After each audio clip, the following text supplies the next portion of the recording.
this thing works.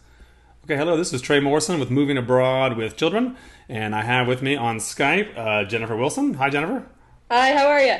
I'm doing great. She has a website called jenniferwilson.com, and her Facebook page, she let me know, is more active, and that is Running Away to Home on Facebook, so I'm sure anybody can find that. That's right, and it's jennifer-wilson.com. Oh yeah, the dash. Dash is crucial. These Right. small things make a big difference on the computer. Right. I guess to start off, if you just want to give us a little sort of bio on how you ended up coming to a place where you wanted to move abroad. Yeah, I'm a professional writer, and when my kids were really little, I worked a lot on magazine, and I knew that I wanted to eventually move along to writing books as well. And that sort of dovetailed with a few events that happened in our lives as a family. The first thing, in 2008, in the summer, my great aunt, Sister Mary Paula Radosevich, passed away. And she was the last of our immigrant relatives. And I was the only one in the family who was interested in family history. And when she died, the nuns gave me her personal papers because nobody else wanted them. And in them, she had handwritten a little autobiography about how her parents had come from this little village in Croatia called Merkopai. And, my kids were just getting old enough that we were doing a lot of running around in the car, and I was starting to feel like it wasn't quite the American dream that I was looking for. We were just always on the road, and we were always doing stuff that we didn't necessarily sign up for as parents. We're just driving here and there, and a lot of shopping all the time, and we were feeling a little restless and wanting to kind of take a time out to talk a little bit more about what we wanted to be as a family and who we wanted to be as parents. And writers get obsessions with places, and Merkopai turned into my obsession. And the more research I did about this place, it just seemed like it had stopped in time almost since my great-grandparents left. And so the recession was starting to come on at that time, and we were reading in the magazines and newspapers about how we were all about to lose everything. And I started thinking that maybe that wouldn't be a terrible idea. And so one thing sort of led to another, and we spent just under a year, much of that in the ancestral village of my family, in a little Croatian mountain village, sort of taking a time out from where we were as a family, and also trying to relearn some of the lessons that my great-grandparents might have taught us had I known them. That's really cool. Now, how long was it before you kind of probably had this idea, like, wouldn't it be cool if, to actually hopping on a plane and going?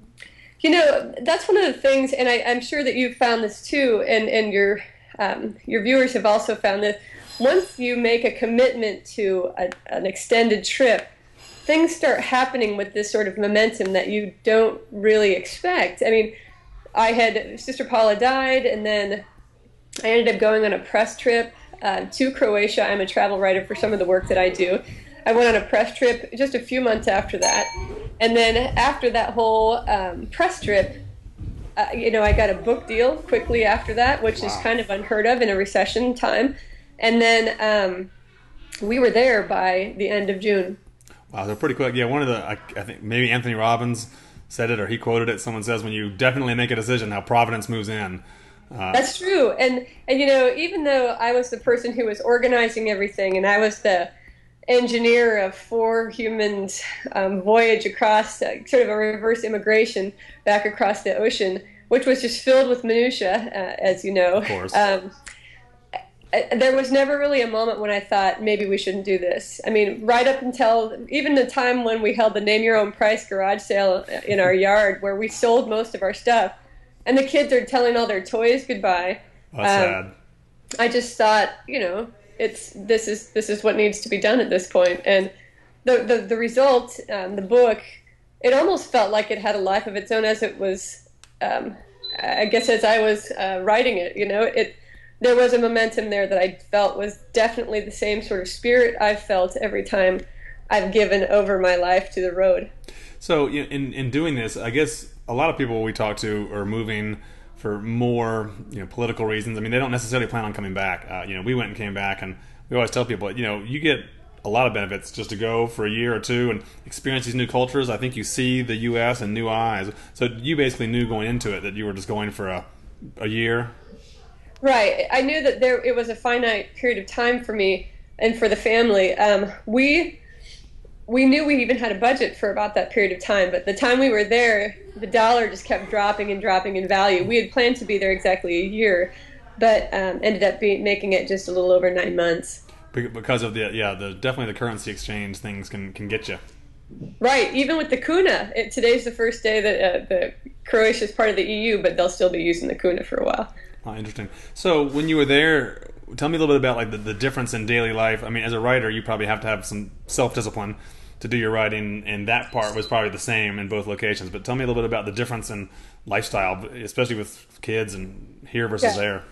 My kids were 4 and 7 at the time that we were in the village, and I guess for me as sort of the busy American mom, the Midwestern mom, I always pack my days with work. I parent for a lot of the day, and then I write for a lot of the day, and there's really not a lot of other parts of the day, I guess, besides that, in transit to other things. But then, I landed in this ancient mountain village, and there was just time and space. And for me as a parent, that was a huge adjustment. I mean, my kids literally sort of ran off into the mountain meadow to play with all the village kids. And my husband went off to go drinking with the men in the village bar. And I was just standing there thinking, well, now what's my job? I mean, I even though I've always identified myself as a writer, even from a very young age, I had this identity crisis. Like, who am I without the kids around, without having to manage everybody's lives? I mean, it had only taken 7 years, and I was just completely trained to be the engineer of 4 lives. And without that need, I think just letting go control of everybody's schedules was the biggest transition for me. Yeah, I think that's a common thing. I've heard. I remember when we moved to Panama. It's weird with all this free time. At first, you feel like guilty. Like I can't just sit here and relax in the hammock. I got to be. People back home, and they would call us with this edge in their voice, like, "Well, what do you do all day?" I'm like, "Well, not a whole lot." And I felt guilty saying it. And after a while, I'm like, finally, I got to the point I said the same thing, not a whole lot, but I was proud of it. Right. I mean, it's for the kids. I think they experienced the sort of. I mean, I was gathering recipes and old family stories and things like that, and folk remedies. My kids were getting almost this sort of physical museum exhibit of what life was like for you and me growing up, and for our parents and for their parents, of being able to be free. Yeah, that's huge. It is amazing, and it wasn't until I saw my kids up in a tree picking apples and eating them that I realized, like, that doesn't happen anymore, and they're not going to have that beyond this time. And just being able to go and have coffee on the Riva somewhere on a seaside little village when we would go on little road trips around, and letting the kids run and not feeling terrified they were going to get snatched by somebody. That was another thing too. It was just like we could relax into being ourselves again, and that was a little unusual too, almost. I know that sounds odd. No, absolutely. I mean, I did another interview actually earlier today with a lady in Costa Rica, and said almost identical things, and we were discussing, is it that these other places are inherently safer, or is it something about the U.S. that we're made to feel that they're less safe? Like, I wonder how much of it is reality and how much of it is the culture of the two places. That's right. Yeah, and I think about that too. I live in Des Moines, Iowa, which is not a terribly dangerous place to be, but just a couple of weeks ago, the news headlines were screaming about 2 abductions that had happened here and not ended positively at all. And we hear about that so much because it's a reality here. And I couldn't tell if it was because we were oblivious there, or if it was, we couldn't read the newspapers because we didn't speak that good Croatian, or I don't know. Yeah, but we felt safer there. Maybe ignorance is bliss. Sometimes I wonder that too. I mean, the media, obviously, if you feel more ill at ease, you're easier to be sold products. And so, right. I don't know. Because growing up as a kid, I mean, in the summers, we left and we just ran around in the woods with other kids until dinner time. Right. And, there's a section in my book when I talk a little bit about how parents of my generation, I probably have more FaceTime with their kids than anybody in history. I mean, we have to be with our kids all the time when they're not being babysat or whatever, wherever else they are. But I mean, I'm even expected to be at my kids' practices. I mean, that was unheard of when I was little. It's just like, well, if you're interested in something, go practice it. If you have a game, if you're really good at it, your parents might show up occasionally, but yeah, it's not true. mandatory. I hadn't really thought about it in that sense, but yeah, you're right. Is that I mean, in a way, I like it when we travel as a family. I mean, we're a pretty tight family unit because of that, and it's great. But there's just a crazy amount of time that we're around each other. Yeah, and I talked about that a little bit in the book too, about how Jim and I weren't exactly sure what to do with each other. Like the kids would run off into the meadow, and we could see them as far as they would go, even to the base of the mountain.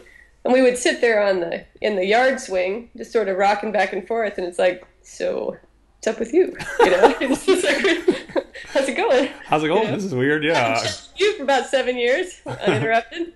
That is funny. Yeah. So coming back. So how's that affected you coming back to the U.S., back into a society that maybe you might think is not as good in that sense? I mean, have you made adjustments? Or you just sort of readapt? Yeah, we've been back about 3 years now, and Running Away to Home just came out in paperback this fall. It was in hardcover the year before that, but when it came out this fall, it was sort of this renewed spate of book clubs and interviews and stuff, and it's been a while since we've been back, and everybody always says, did you keep with you what you learned when you were there? It's like, well, we're not in a mountain village anymore, so there's, there is a target, and it's hard not to go there when you need a couple of different things.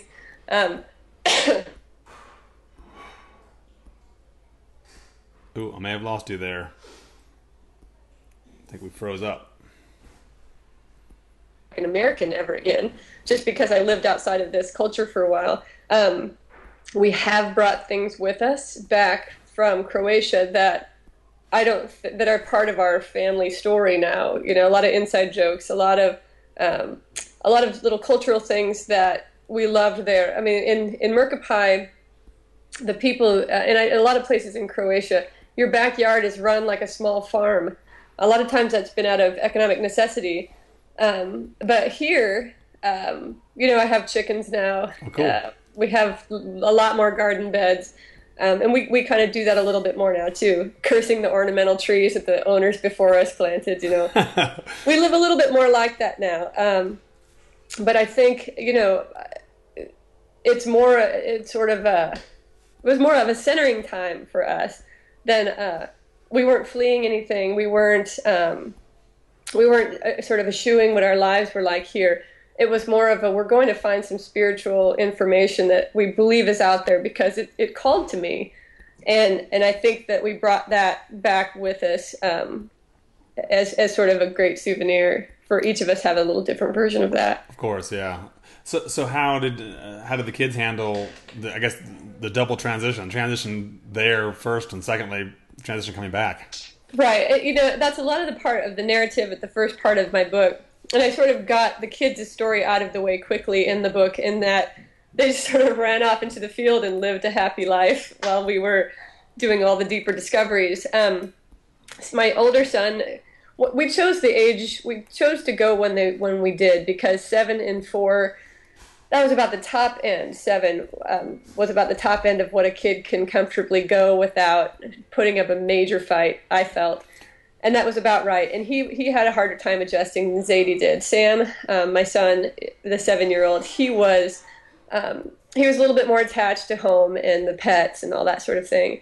And Zadie, who had been going to childcare for a few years of her life already, just told us, if I get to be with you guys all the time, then I'm in. Yeah. And wherever we go, it doesn't matter. And that was a great sort of lesson for us as parents too, that as long as we're in this together, that's a home. And we talk about that. I address that a little bit later in the book as well. In terms of coming back, we were just, that time when you come back from vacation, like not travel, but vacation, when you've been in the car together for a few weeks or however long, and everybody just kind of scrams off to their own corner of the house. Yeah. It was like that when we came back from Croatia. Wow. we had lived for 3 months on the road in Europe at the end. We literally traveled until the money ran out. After I was finished with a draft of the book, I took a Facebook poll of all things and said, so should we come home with a little money in our pocket, or should we just travel till we don't have any? And of course, you know what everybody herd is going to say, go, take lots of pictures.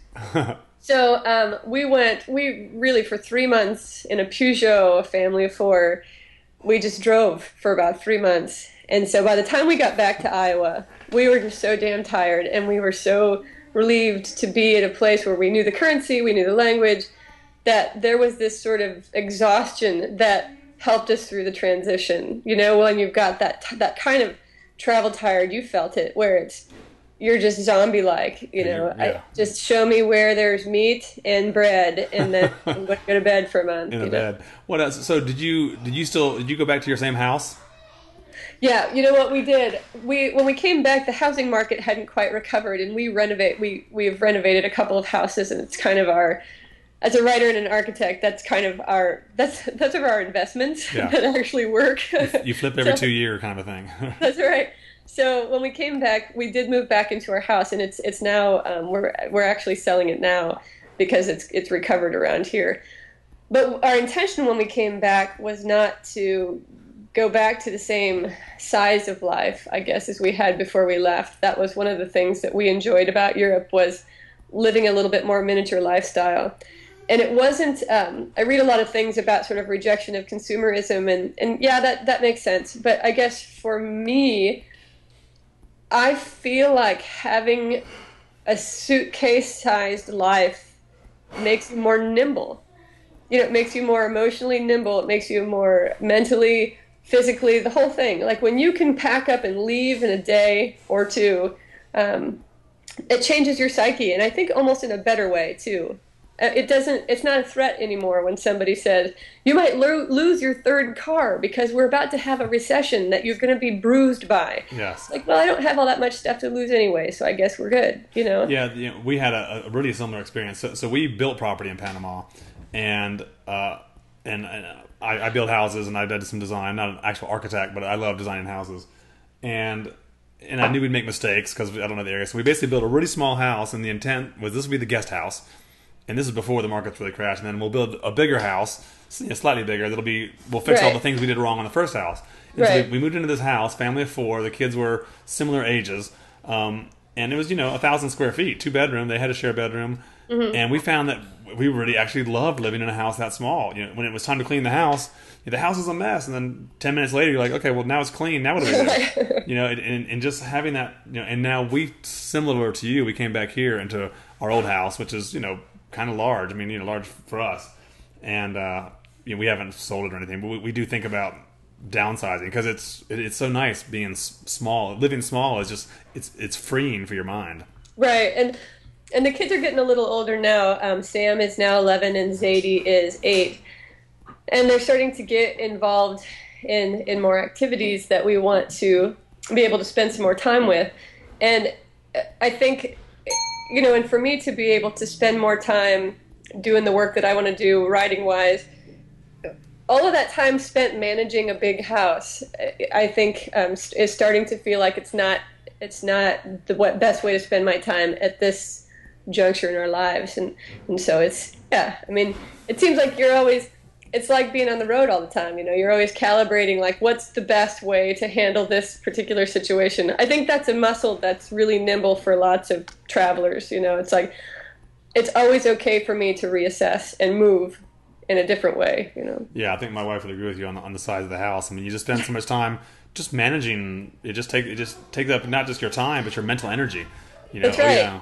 And just the cleaning part of it. When we were in the village, we lived. It's kind of the ongoing joke of the book that our landlord Robert, who was also the local bar owner, very fond of his own product, nice. Big Bon Jovi fan. He was always renovating the rooms that we were supposed to be moving into when we first got there, and we had to stay in kind of an attic during the period of time that we were there.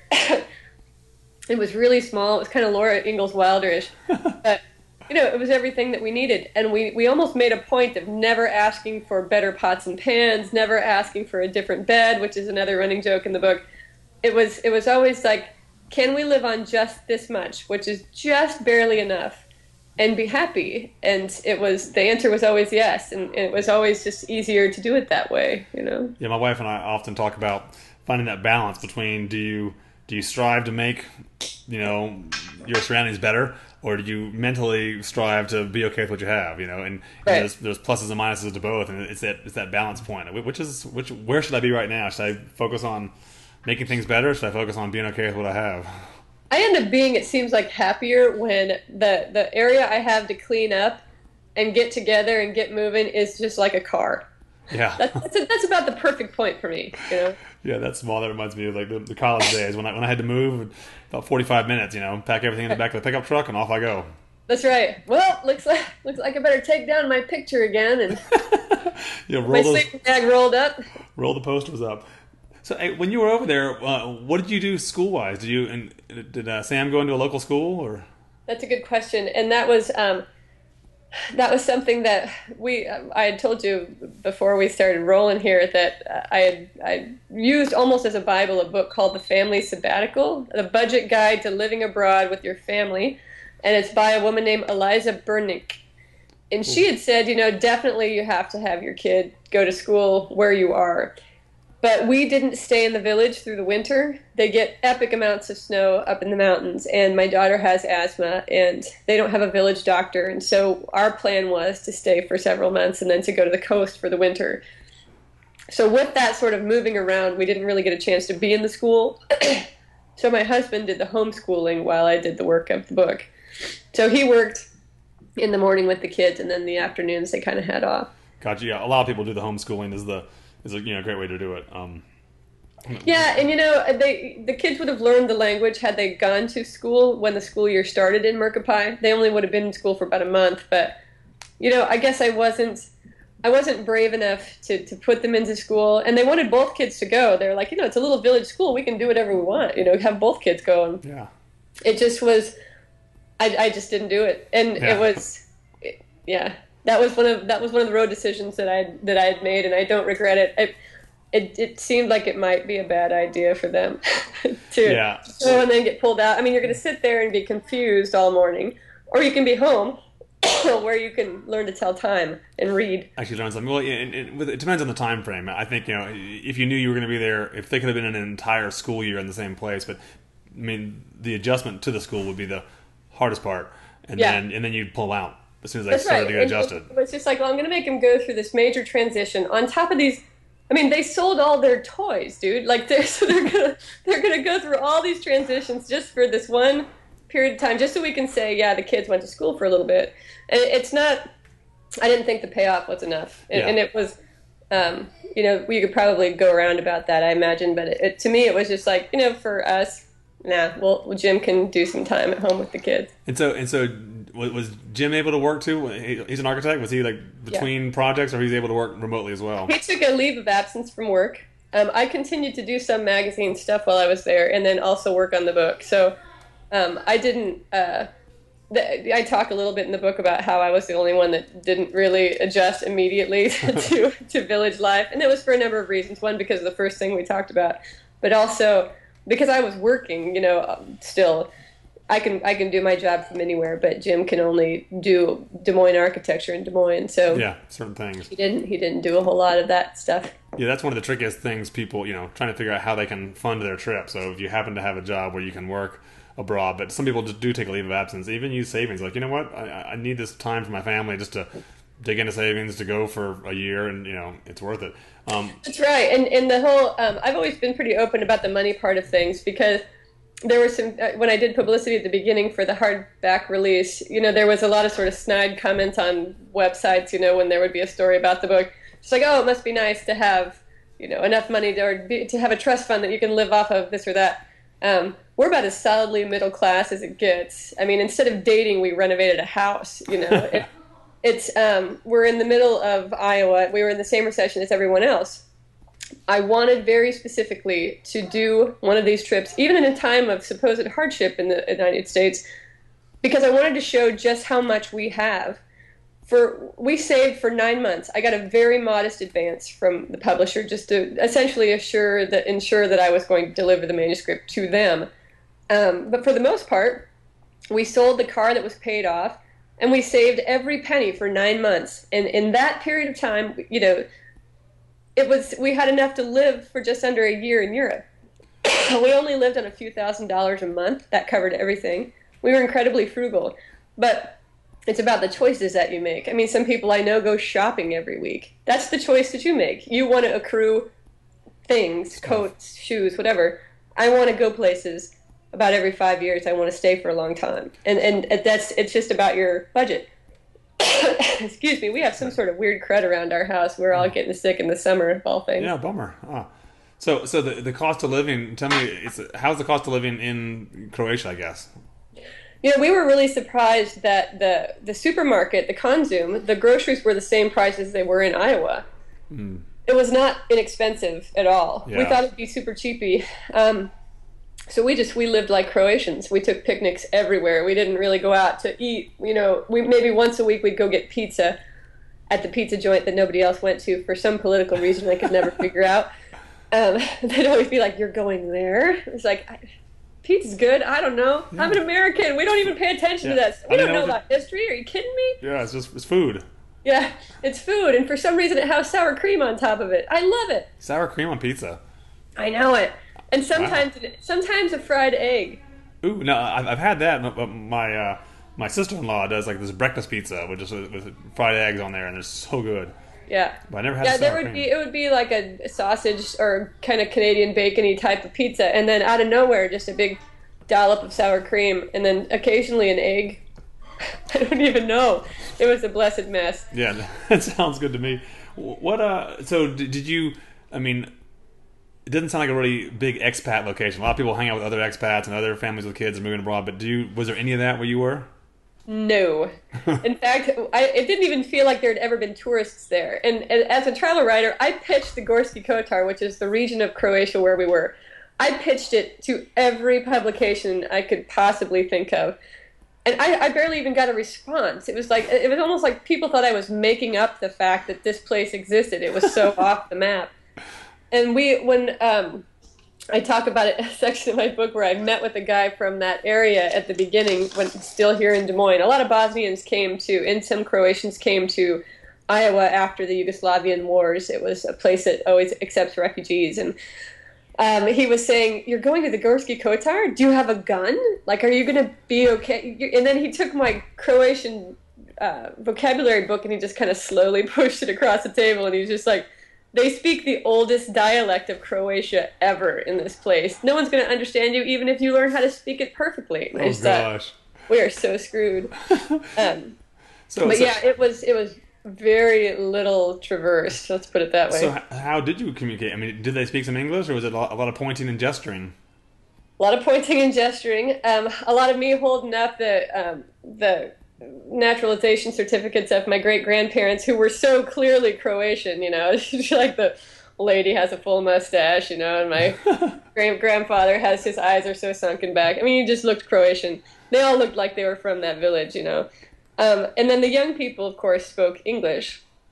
And Jim and I took lots of classes before we went there, and we just never picked up the language. And Jim still studied Croatian while we were living in Merkapai. But I eventually just hired a translator, everybody's favorite bartender, to help me sort of navigate conversations. Because really, there's only so much you can learn about everybody when you're pointing and gesturing. Yeah, so there's only certain levels you're going to get to. Like, I'm hungry. If you're talking to everybody's favorite bartender, boy, you got the keys to the kingdom, so it worked out okay. Yeah, I guess showing that you have some history, and you got a good bartender around, you're all set. That's right. It worked out good. So, I guess you guys were never planning on staying there. We asked a lot of people if they see business opportunities, where they were, a lot of people move abroad without a portable job, and they open businesses and they do stuff. And do you know anything about whether it's open to that kind of influx or not? I think that Robert, our landlord, had been... I think he was kind of hoping that we would be interested in the family property that was there, and that's been kind of mired in the court system. We've talked a little bit about what would we do if we were to go back. It's just, I really don't know what's going to happen with the EU stuff. Yeah. And I don't, it's funny, we got contacted by the International House Hunters television show while we were there in the village. And it was just like, yeah, I can't imagine trying to navigate how to buy an ancient Croatian property. I mean, that everybody knows, like 500 years past, who owns that house. I mean, I don't know how you would insinuate yourself into that situation. Yeah, that's some serious history. Yeah, yeah. I mean, I know that the village, I send a lot of people there. In fact, about 5 or 6 book clubs have actually gone to Merkapie after reading Running Away to Home, and gone to visit. They, go buy beers from Robert's place. My interpreter, Stefania, will show them around. And so, I mean, sort of indirectly trying to sort of route some commerce their way. There's one of the main characters in the book is the village tourism director. And he's not really going to great lengths to publicize the beauty and the recreational opportunities in the village. So, in my own way, trying to maybe hopefully send some tourism dollars there, because it's pretty untouched and it's a pretty amazing place. Yeah, it sounds cool. I mean, I personally would like to go to the more untouched spots. And, I think it was smart when we went, we didn't know how long we were going to stay. It was permanent. We were on the fence back and forth. Like, we went for 6-7 months, and then we came back for a while, and went back for a little bit, and I think it's nice to know this is how long we're going. This is when we're coming back. So everyone can wrap their brain around what they're getting into, Right. And there were times when we were there that, we sort of looked at each other and thought, could we do this in the long term? I mean, could we figure out a way? And I'm sure we could have. I'm not sure how we would have figured out how to do it legally, I mean, it seems like it's almost expected that you wouldn't, that you'd kind of just work on your own for a while. But like I said, I can work anywhere, and we probably would have done it that way. Yeah, I think not everybody wants to. This family I interviewed earlier on, they're planning on traveling forever. Like, we're going to be in Croatia for a while, and then we're going to go somewhere else. Like, we don't ever plan on not traveling around. I don't think all people would want to live that way. Right. And there's so much in Croatia that I really love, sort of wild nature, deep wilderness. There's so much in the interior that we still didn't get to that I'd like to see more of. But I mean, everybody goes to the coast because the coast is amazing. But the interior there is something that I'd like to get back to and explore a little bit more. I mean, there's just these sort of amazing, like the world's biggest, deepest hole is in the middle of the mountains there. Really? Can you imagine? Like, oh, wow, look at that. Oh, my God. That's a really big hole. Yeah. We found that in Panama, too, that we ended up getting caught up in, just all the life around us. And, as much time as we've spent in Panama, we've never been to Boquete, and there's all these places that we want to go and explore. We just sort of never did. We just did, we had little kids, and we just did what was around us. That's right. And, I think it would be a matter of sort of following all of those leads. I mean, the longer we stayed there, if I were to do this again, I would either do it much longer or much shorter, because that sort of middle time of 1 year, it was just enough to disrupt everything. But it wasn't until toward the end that I started meeting all the old grandmas who were showing me the local booze, and who were telling me all the deeper inside stories. And it seems like, we were just starting to be trusted as people who were there for real interest rather than, Americans coming to see how the village people live, So, yeah, that makes sense. Yeah, we had talked about that. I mean, I don't know if we'll move abroad again, but my wife and I talked about it, like maybe just a year, but then we're like, 2 years is almost better. It seems like if you just say, we're going to go 2 years this place, because it takes a while to settle in and gain people's trust. And I think, that second year you would really, really start settling in. And other than that, it might be better just to do a vacation. Right. And you got to factor in that period of time where you're freaking out. Yeah, of course. I mean, it's going to happen. Right. When you first showed up at one point, where you're just like, what are we doing here? I can't believe this. Right.